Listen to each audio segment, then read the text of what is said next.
Esta live é promovida pelo Sindicato dos Engenheiros no estado de São Paulo, com toda a diretoria e equipe de funcionários que está em home office durante a quarentena.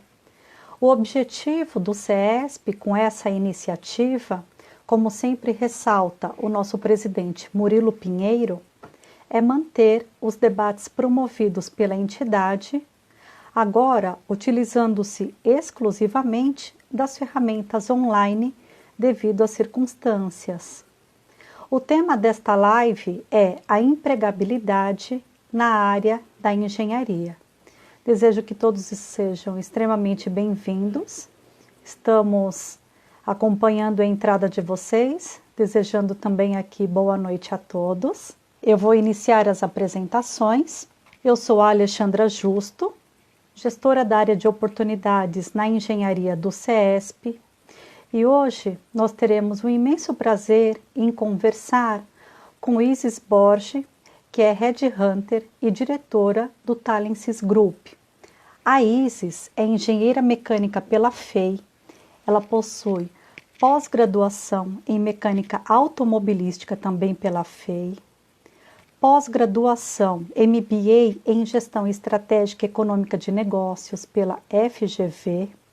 Ela possui especialização em liderança de times remotos de alta performance pela Universidade da Califórnia em Los Angeles e cursos específicos da área automotiva pela Universidade de Michigan. Um grande prazer em conhecer. Ela está aqui. Isis, seja muito bem-vinda ao nosso bate-papo promovido pelo CESP e muito obrigada por estar conosco. Você nos ouve bem? Ouço bem. Você me ouve bem também? Perfeito. Que bom. É um Quero prazer estar aqui, agradecer. pessoal. Muito doce a sua presença, encantadora pelo seu currículo, pela sua experiência, não é?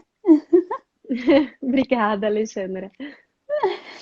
Isis, queremos aproveitar cada minuto precioso desta live e eu vou iniciar já então com uma proposta de conversa nossa, perguntando um pouco se você pode conversar conosco sobre o perfil do profissional engenheiro. Quais as pesquisas relevantes de empregabilidade no mercado na atualidade e como você observa a empregabilidade na engenharia no antes, neste processo agora da pandemia e no pós-pandemia? Nós queremos te ouvir. Bom, falando um pouquinho do perfil do engenheiro como um todo, todas as pesquisas que a gente vê no mercado mostram a grande aderência do perfil do engenheiro para diversos setores.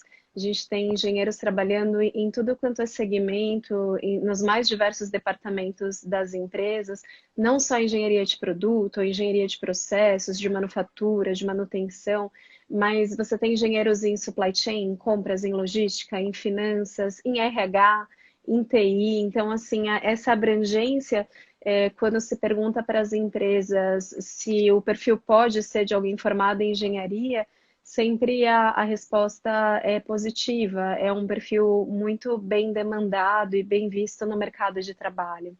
Agora, quando a gente pensa em pesquisas, né, que foram feitas recentemente mostrando esse cenário de pandemia, a Talensis fez algumas pesquisas recentes, não só focada na engenharia, mas na questão de empregabilidade em si, do que eram, por exemplo, os perfis técnicos e comportamentais que as empresas mais valorizavam antes da pandemia e o que eles enxergam pós-pandemia. Então, por exemplo, teve uma pesquisa de habilidades técnicas e comportamentais que a gente teve 1.294 respondentes, e aí quando se olha as habilidades técnicas, eram os pontos principais eram, antes da pandemia, o quanto era o conhecimento desse profissional na área que ele atua, o conhecimento técnico na área e o inglês fluente. Eram os pontos de habilidades técnicas que mais se demandava. Isso antes Pós-pandemia, pandemia. pós-pandemia entrou as habilidades digitais. Habilidades digitais que não apareciam antes entraram em primeiríssimo lugar, não só para engenharia, mas para todas as áreas. E aí, em segundo, as habilidades técnicas específicas. E quando se pergunta do inglês, o inglês entra como um terceiro ponto nesse ranking. Então, Nossa, que virada! surge a habilidade digital e é bem interessante. Muitas empresas buscando isso no mercado. E quando você olha para a questão comportamental, antes da pandemia era proatividade, relacionamento interpessoal e resiliência. Pós-pandemia, entra em primeiríssimo lugar a flexibilidade. Fica flexibilidade, resiliência e proatividade. E esse relacionamento interpessoal pós-pandemia, obviamente é algo importante, mas ele não tem, na verdade, tanto espaço nesse pós-pandemia, nesse primeira análise dessas pessoas que responderam à pesquisa. Entrou a flexibilidade, a resiliência e a proatividade. Bem interessante. Nessa mesma pesquisa, a gente também pergunta sobre o futuro do trabalho e se as pessoas têm dúvidas ou têm medo, né? A pergunta foi: você tem medo do que está por vir no futuro? Você tem medo do que vai acontecer? 47% das pessoas responderam que sim, que elas têm medo. E isso é interessante também, porque você sente que existe uma insegurança, né? Quase metade dessas pessoas, a gente está falando aqui de 1.294 pessoas, a metade é bastante coisa, dizendo que tem medo Sim. do que está por vir nesse pós-pandemia. E aí, Um pelas cenário mais de diversas razões, insegurança, né? né? Porque o número que vocês atingiram é um número expressivo e, de fato, é bastante real, né? A fidelidade nas respostas foi bastante real com o que a gente tem mesmo vivenciado no mercado e lá no Oportunidades na Engenharia. Isis, não posso deixar de fazer essa pergunta aqui, do Sim. ARA 4947, que está te perguntando o seguinte: eu tenho uma curiosidade, como a Isis, Uhum. com um currículo na área técnica automotiva, foi para em pessoas, eu acho que com certeza é uma curiosidade aqui de muitas pessoas. Se você puder ir respondendo, eu vou trazer outra pergunta já para nós também. Tá bom. Não, com certeza respondo. Eu fiz um currículo extremamente técnico, porque, igual todo jovem, quando você está decidindo uma formação, que profissão que vai, para que caminho seguir, eu era uma pessoa que tinha muita habilidade com matemática, com física, química nem tanto, mas matemática e física, assim, gabaritava todas as provas. E aí muita gente falou: engenharia é um curso que te dá justamente esse horizonte mais amplo.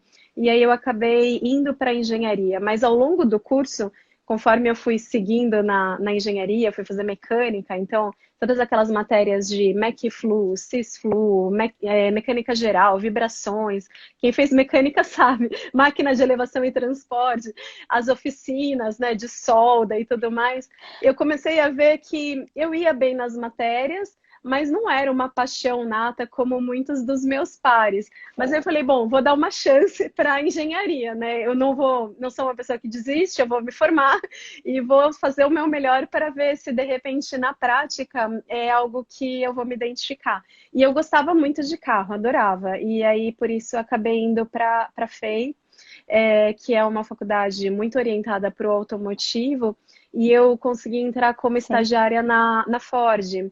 E aí, devido a um programa Ah, forte lá dentro de estágio, depois de Six Sigma, projetos de Green Belt bem-sucedidos no estágio, eu acabei conseguindo ser efetivada e iniciei esse caminho, né, nas montadoras.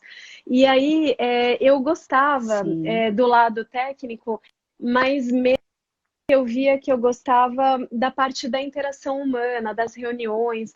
É interessante isso. Então, assim, eu fazia bem o meu trabalho, mas tinha alguma coisa que me fazia pensar: putz, será que tem outros caminhos de carreira? E eu acabei nesse movimento todo, depois de 7 anos e meio, aí tendo passado por duas montadoras, trabalhei na Ford e na GM. Eu tentei Sim. mudar de área, então eu trabalhei na Ford na qualidade, na manufatura, e trabalhei na GM na engenharia de produtos. Falei: bom, pode ser a área, às vezes se eu trabalhar com desenvolvimento de produto em si, seja diferente. E aí eu vi que eu fazia bem o trabalho, mas eu não estava 100% feliz. E teve um momento que teve esse convite por uma empresa de hunting, né, uma consultoria, para eu participar de um processo seletivo, para eu ir para uma outra montadora. E naquele momento eu falei, não, eu adoro a Gema, é uma super empresa, tem uma série de coisas positivas. Eu jamais sairia para ir para uma terceira montadora, não faz sentido. Não é a empresa, é a função. Eu preciso fazer alguma coisa diferente do que eu estou fazendo. E o meu currículo é extremamente técnico. Eu não vou conseguir Sim, fazer algo muito diferente com tanta facilidade. E aí veio esse convite da consultoria de falar assim, peraí, você entende muito forte, né, tecnicamente, de todos os requisitos, do que é, por exemplo, uma diferença de uma calibração de um motor diesel para o motor Otto, você sabe o que é uma ECM, os sensores todos do carro. De repente, isso pode ser útil para recrutar pessoas. E naquele momento o mercado automotivo estava muito forte e eles tinham vagas e eles não sabiam recrutar tão fortemente. Tinham pessoas que tinham vindo de sim. montadora e iam bem, né? E aí eles enxergaram como um potencial e eu acabei arriscando mudar. Muita gente na época me criticou, tanto familiares, quanto amigos, quanto pessoas das montadoras, falavam, nossa, você tá louca, você vai abandonar tudo isso, né? Todo esse histórico, uma carreira que tá indo bem. Eu falei, eu vou arriscar. E também, se eu não me encontrar, nada impeça que eu volte, né? E volte a atuar com engenharia. E aí, na primeira semana, eu já sabia que eu tinha feito a decisão certa. E eu amei virar headhunter. E assim, eu não deixo de olhar o lado técnico, né? Eu vejo Sim. as habilidades técnicas das pessoas, me ajuda a entender as vagas, a falar com os requisitantes, mais Uhum. aprofundado, né? Um briefing, que é como a gente chama quando você vai Sim. descrever uma vaga. Eu entendo exatamente o que o requisitante quer e fica mais fácil também para os candidatos explicarem o que eles fazem. Então, essa questão da linguagem Sim. e com o tempo eu fui abrangendo mais mercados e mais áreas.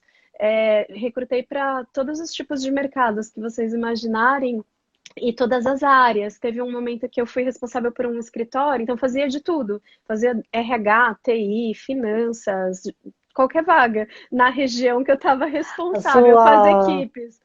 E é interessante, hoje, Natália, a sua veia de gestão é muito bonita, né? Eu digo o seguinte, que a área da engenharia ganhou uma grande engenheira a seu favor para colocação profissional e a área de gestão com certeza, né? E nós falamos assim, que quem trabalha com a seleção em específico da engenharia, e existe um mercado muito próprio, né, disso, é como quem trabalha também com a linguagem muito específica da área de TI. Também queremos abordar os processos seletivos, né? E com certeza vou trazer, buscar as informações aqui possíveis suas. Isis, quais as vamos lá. orientações que você pode oferecer aos engenheiros que participam dos processos seletivos, principalmente os processos seletivos virtuais, com enfoque na preparação e nas entrevistas em si? Também que você pudesse nos falar um pouco sobre inserir as ARTs no LinkedIn e se devemos trazer o CREA para o LinkedIn e para o currículo, se sim ou não, o número, né? Ou a citação. E quais as ferramentas e testes que você, Isis, valida nos processos seletivos como o desenvolvimento dos profissionais na atualidade? Vamos lá. Primeiro sobre as ARTs e o CREA. Eu acho que para a engenharia civil, especificamente, as ARTs costumam ser bem vistas, pode ser uma alternativa.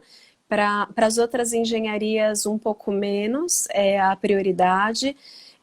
Tanto no currículo quanto no CREA, quanto no currículo quanto no LinkedIn, eu acho Sim. que o CREA pode até constar que o CREA está ativo, mas não precisa colocar o número do documento. Assim como a gente costuma Tá. dizer que não é necessário colocar o número de um RG ou CPF, a mesma coisa para o CREA, mas assim, depois da formação em engenharia, colocar um parênteses CREA ativo, se tiver ativo, pode ser Tá. positivo. Às vezes, dependendo do tipo de busca, se tiver busca por robôs, por máquinas, às vezes pode ser que alguma empresa coloque essa expressão CREA e vai aparecer, mas o número do CREA em si, eu acredito que não seja necessário. pode Então, ser o citado. criativo é interessante porque se Funciona. tornou uma palavra-chave. Pelo menos vinculado à É, inteligência artificial é uma palavra-chave, o ativo, mas não o número. exatamente. Para áreas Perfeito. técnicas que a pessoa assine como engenheiro que realmente precise do CREA. Já se for um Tá. engenheiro que atua em compras, não vai precisar colocar, por exemplo. Mas se ele Sim. trabalha em engenharia de desenvolvimento de novos produtos, ou ele é um engenheiro civil, um engenheiro que vai ser responsável por um projeto, vale a pena, às vezes, colocar CREA ativo como informações complementares. E as ARTs a mesma coisa, tanto no LinkedIn Aham. quanto no currículo, mesma informação. Para engenheiro civil é mais usual, mas para outras engenharias eu acredito que não seja necessário. Falando um Tá. pouquinho de processo seletivo, nesse cenário de pandemia, as empresas estão fazendo quase que 100% dos processos de forma remota. São Perfeito. pouquíssimas as empresas que têm alguma etapa presencial.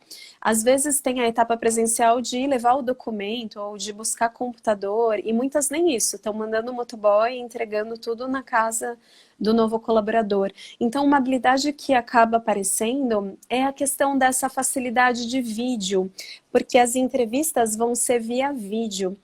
E nem todo engenheiro Uhum. tem uma super capacidade de comunicação. Então, é um negócio para a gente treinar.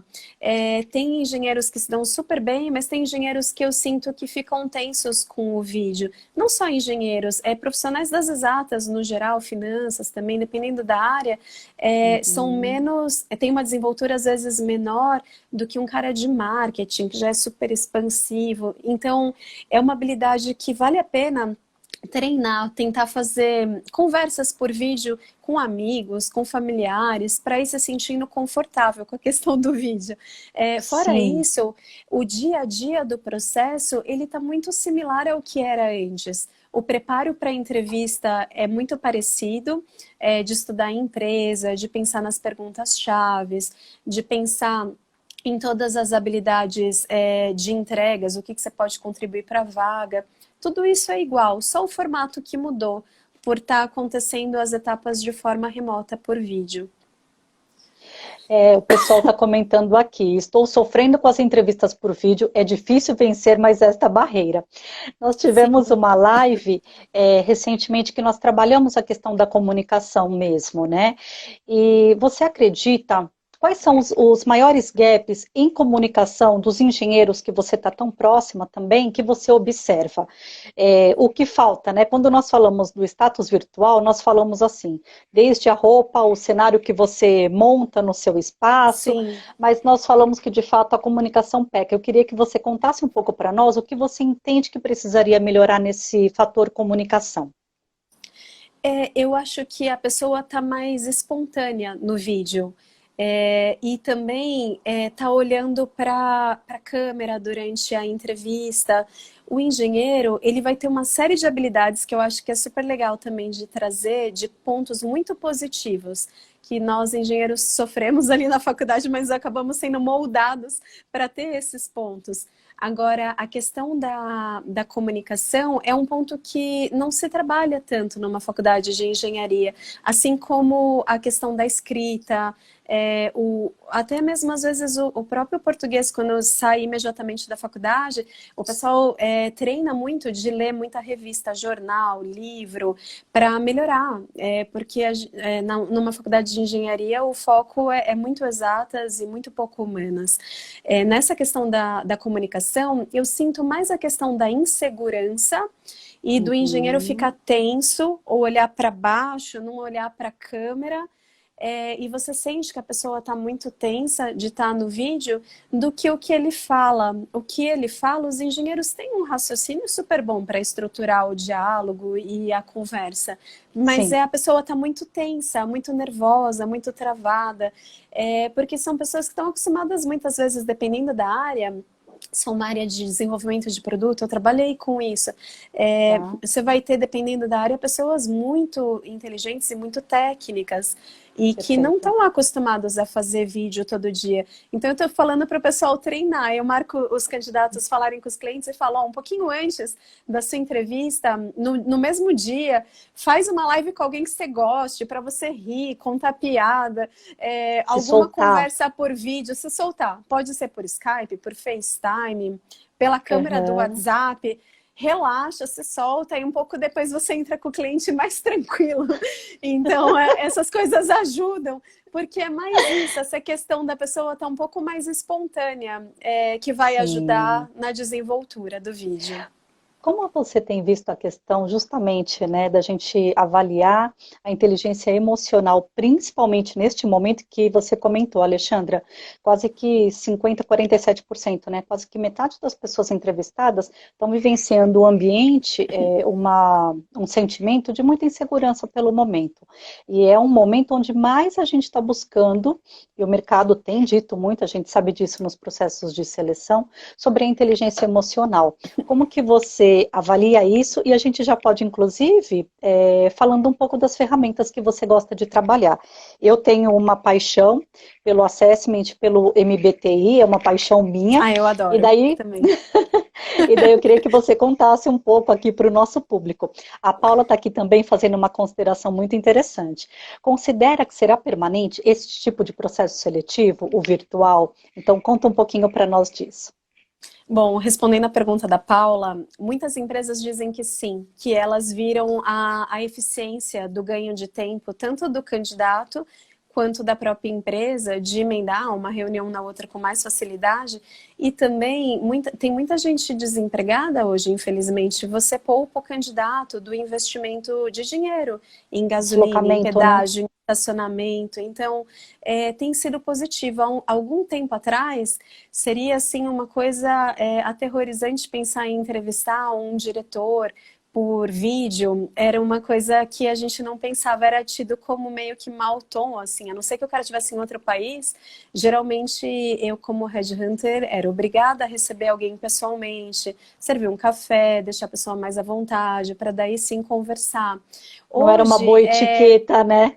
não era. E por parte das empresas também, eles falavam, como que eu vou contratar alguém que nunca veio no meu escritório, que não sabe onde fica, como é o lugar de trabalho. Então, eu entendo, e a gente fez uma pesquisa recente também da Talences disso, de se as empresas vão continuar fazendo o onboarding totalmente remoto ou não. E as empresas falaram que vão estar num meio termo pós-Covid, que vão sim manter várias etapas de forma remota, porque viram o benefício, mas que não, a maior parte das empresas, mais de 80% das empresas, dizem que vai ter alguma etapa presencial.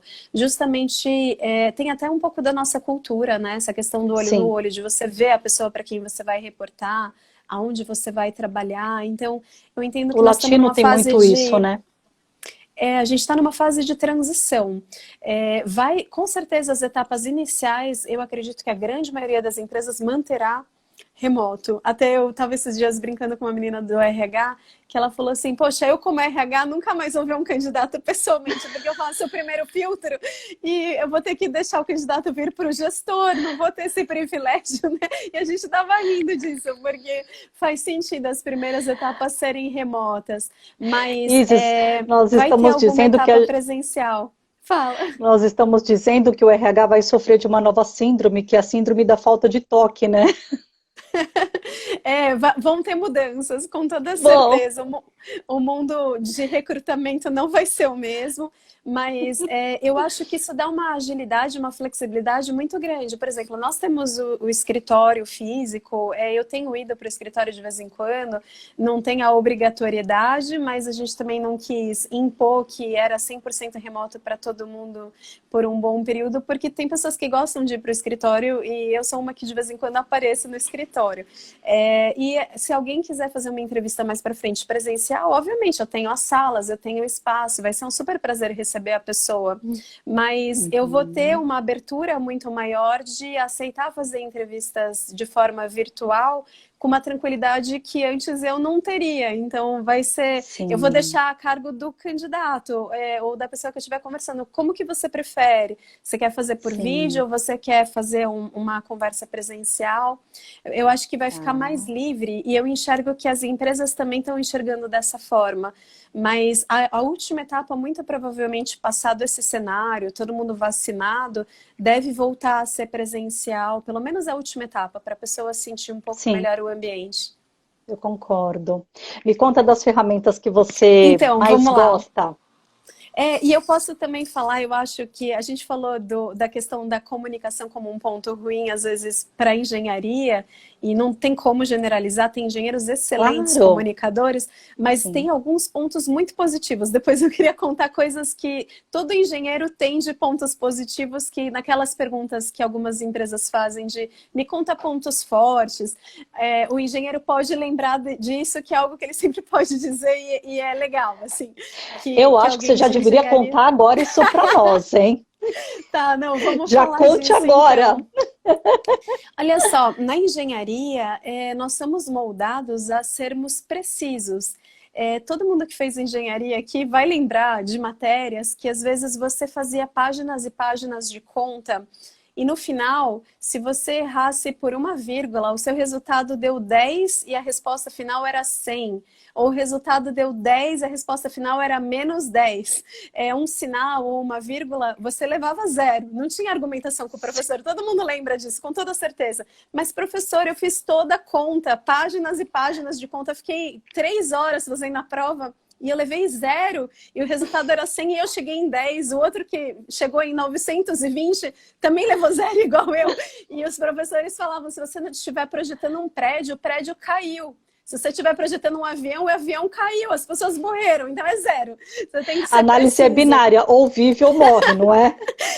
Então tinha isso, né, na engenharia. E para você chegar nos resultados também, a gente aprende a estimar os dados. Então, você tem uma série de coeficientes. Eu lembro, por exemplo, em elementos de máquina, você tinha uma série de coeficientes que a gente estimava. Item a item, quais eram os coeficientes que podiam ser válidos.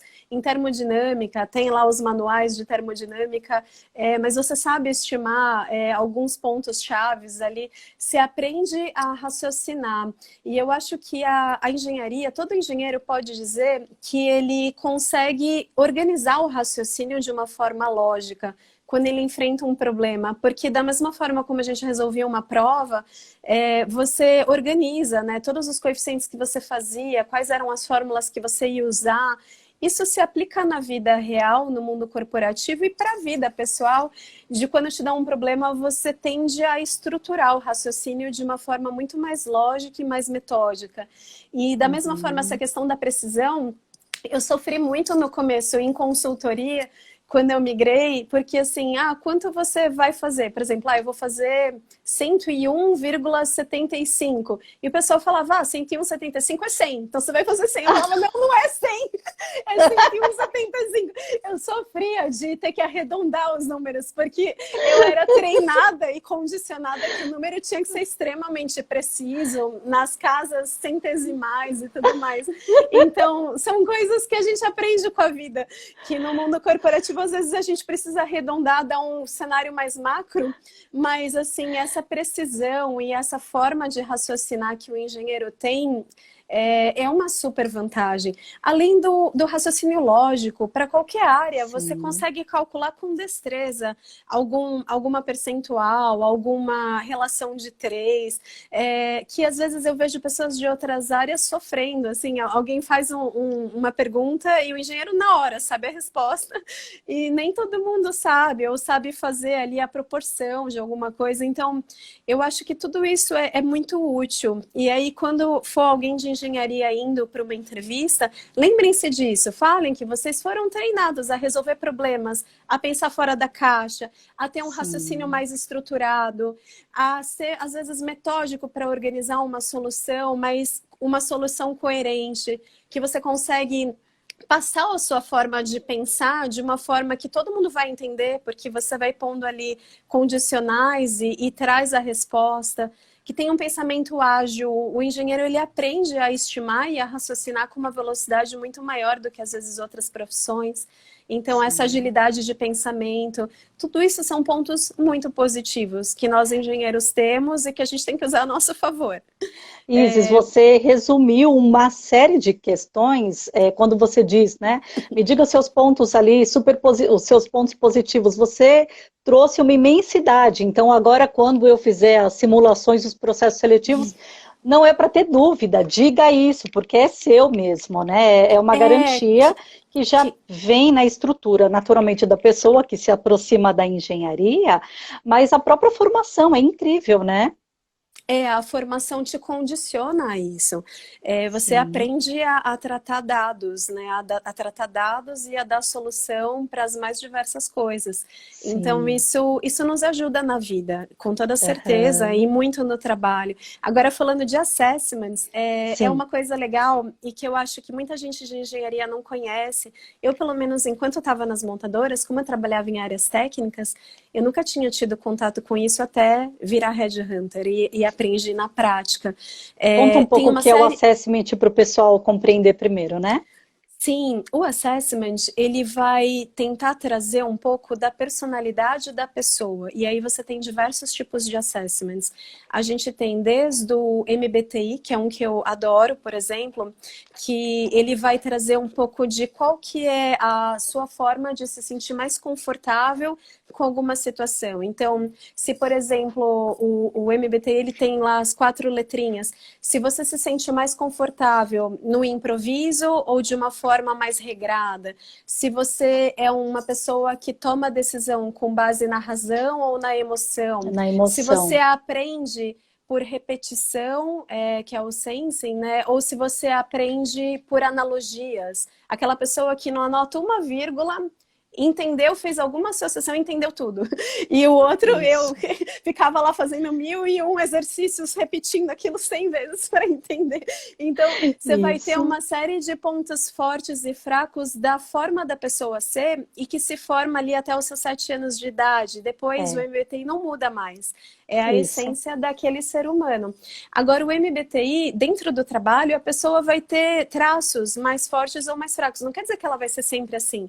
Ela se ajusta ao meio, ao cenário, mas aquela é a forma que ela se sentiria mais confortável. Se, por exemplo, quando ela está triste, ela prefere estar com um monte de gente e ir para uma festa, ou se ela prefere ficar sozinha e recarregar a energia por ela mesma. Então, ele te dá traços de como a pessoa é para ajudar o futuro gestor na gestão daquela pessoa no dia a dia. Agora, você pega, por exemplo, o DISC, é um outro que a gente vê muito aplicado, por exemplo, para áreas de vendas, áreas comerciais ou áreas de finanças. Ele vai te dar um pouco, é um teste mais situacional, diferente do MBTI, o DISC muda com o tempo, então de tempos em tempos a pessoa faz e dá outro resultado, mas ele vai dar o quanto a pessoa é orientada a resultado, ou se ela é uma pessoa que inspira outras pessoas e consegue as coisas através da influência a outra pessoa, ou se ela é uma pessoa mais de processos, mais dados, mais analítica, e ela vai ter ali uma combinação de letras que vai dando as personalidades. Isso ajuda, por exemplo, eu tenho uma vaga de finanças, ele tem que ser um pouco analítico, então ele vai ter que ter um pouco de C no DISC, não pode ser 0. Da mesma forma, você tem uma vaga de vendas, ele vai ter que ter um D alto, porque ele vai estar orientado a resultado, ou um I alto, porque ele, através das pessoas, chega no resultado, alguma coisa nesse sentido, o DISC, por exemplo, traz essa reflexão. A gente tem uma série de outros testes, eu gosto muito para alta liderança, por exemplo, do Hogan. O Hogan é bem interessante, porque ele te traz, tem vários tipos de testes de Hogan, mas tem 3 relatórios que eu gosto bastante e uso em alguns processos seletivos, se o RH gosta. A gente é bem flexível como headhunter de oferecer todos os tipos de análises para a pessoa saber exatamente o que você está comprando, de fato, de positivo e de negativo naquele profissional e ele poder dar o melhor dele depois que ele entra, né? Então, no Hogan você tem desde os motivadores de carreira, que assim, os fatores que fazem aquela pessoa sair de casa todos os dias, o que motiva aquele profissional. e pode ser as mais diversas coisas, você tem 10 opções e uma série de subvertentes dentro dessas opções. Você tem também um outro teste que fala qual que é a tendência daquela pessoa agir numa dada situação no ambiente de trabalho. E é um teste super atual, que assim, foi feito com milhares de pessoas no mundo inteiro, é validado super recentemente. Então, a maioria das pessoas que respondem isso agem dessa forma no ambiente de trabalho. E ele dá também os pontos de onde o profissional pode, às vezes, escorregar numa determinada situação. Então, quais são os pontos de risco que o gestor tem que estar próximo para estar monitorando e ajudando aquela pessoa a não se perder naquilo. Então, os assessments, eles complementam a análise. Eu sempre gosto de tocar um processo seletivo fazendo a análise técnica, se tecnicamente o que o gestor precisa, aquela pessoa consegue resolver, ou se o gestor está aberto a um potencial, se aquela pessoa tem capacidade e vontade de querer aprender sobre aquilo. Aí, dentro do lado comportamental, qual que é a visão que a própria pessoa tem dela e o que as pessoas, em geral, falam daquela pessoa? Então, referências.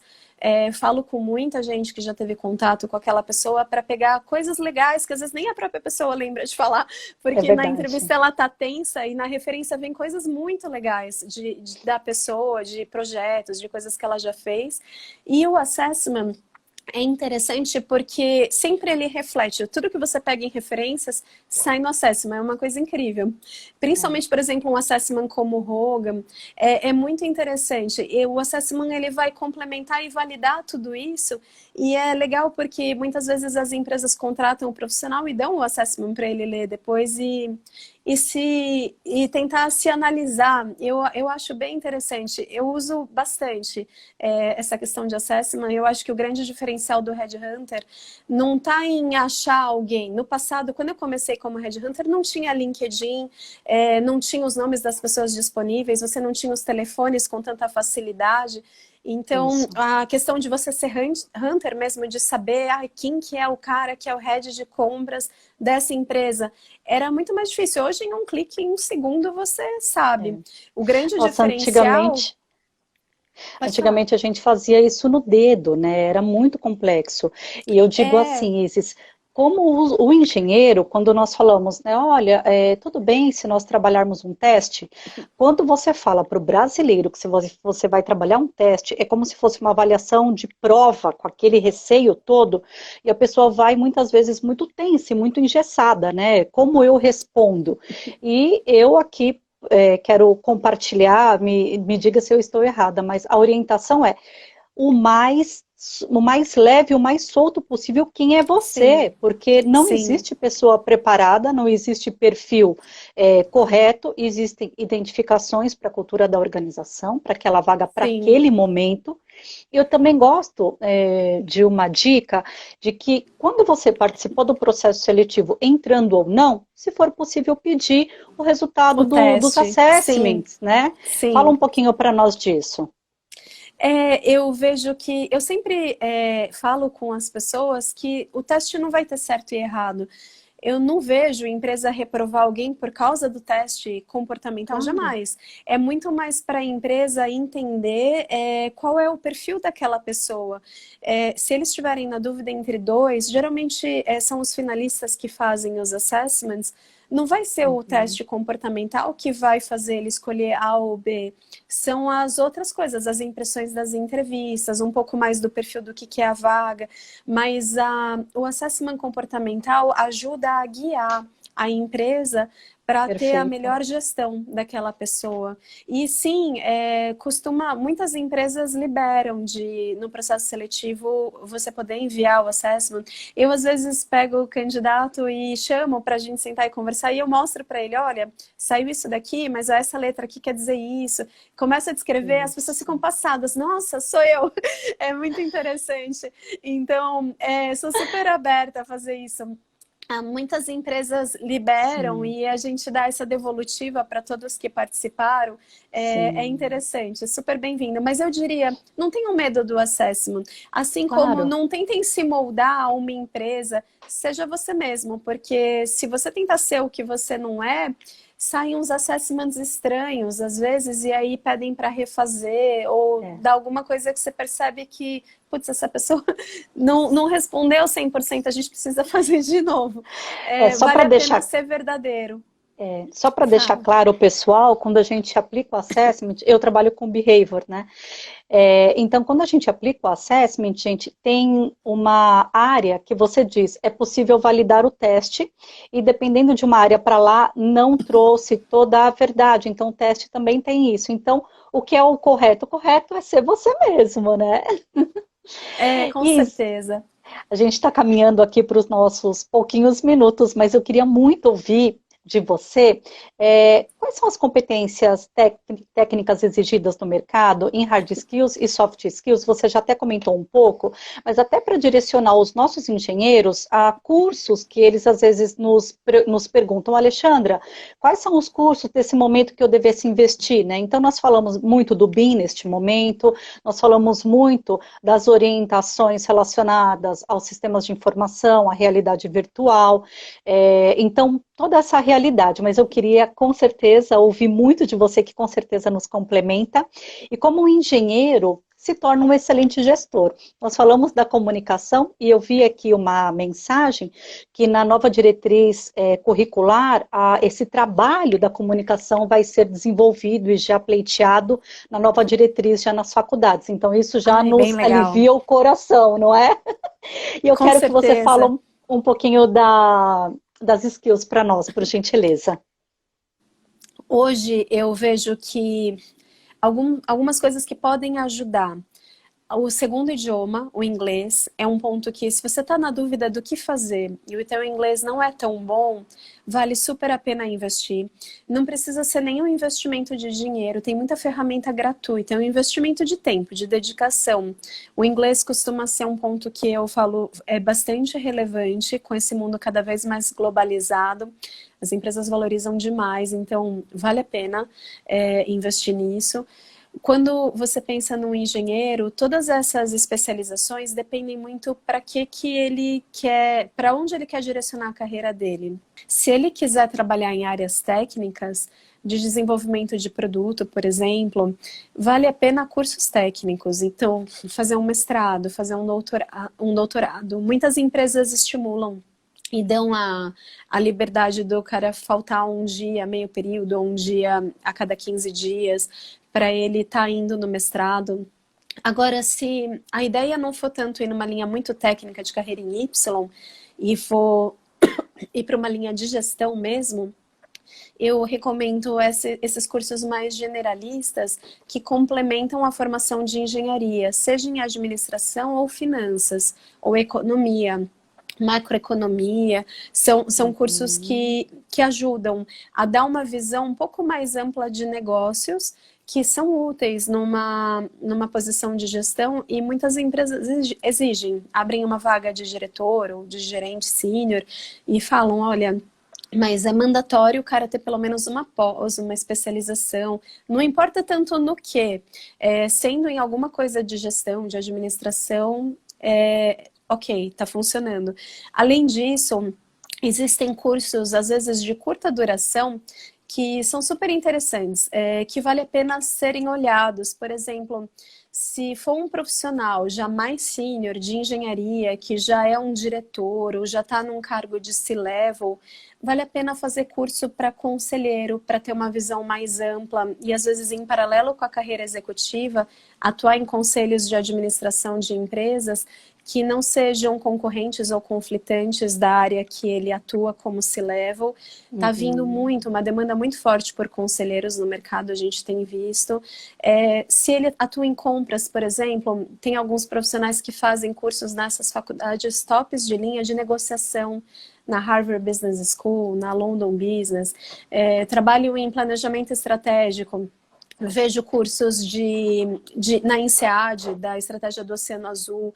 Eu sei que são cursos caros, se for impossível ir para fora, ainda mais no cenário que nós estamos, né, gente? Eu sei que está difícil o mercado. tá todo mundo lutando aí para sobreviver. Mas, Sim. assim, cursos nessa mesma linha aqui no Brasil, de negociação, um curso rápido, um curso de planejamento estratégico, esses cursos de habilidades, se for um profissional mais início de carreira, vale super a pena investir em Excel, em PowerPoint, pacote Office, ferramentas mais práticas do dia a dia. Então, vai depender um pouco do momento de carreira, se ele vai fazer um Excel, se ele está no início de carreira, ou um curso de conselheiro, se ele já é um CEO, e vai depender um pouco também da área para onde ele está indo. É muito importante quando a gente busca um emprego, pensar assim, para que alguém me contrataria? Toda vaga tem uma missão por trás. Eu estou contratando essa pessoa para isso. A missão de curtíssimo prazo é resolver esse ponto, no médio e longo prazo são esses outros pontos. Vou dar um exemplo bem prático. Por exemplo, eu estou com uma vaga que eu estava trabalhando de compras, que é um gerente sênior de compras de indiretos. No curtíssimo prazo, implantar o SAP HANA, curtíssimo prazo, orientar todas as empresas, as BUs, né, da empresa, para compras estar implantado em todas elas.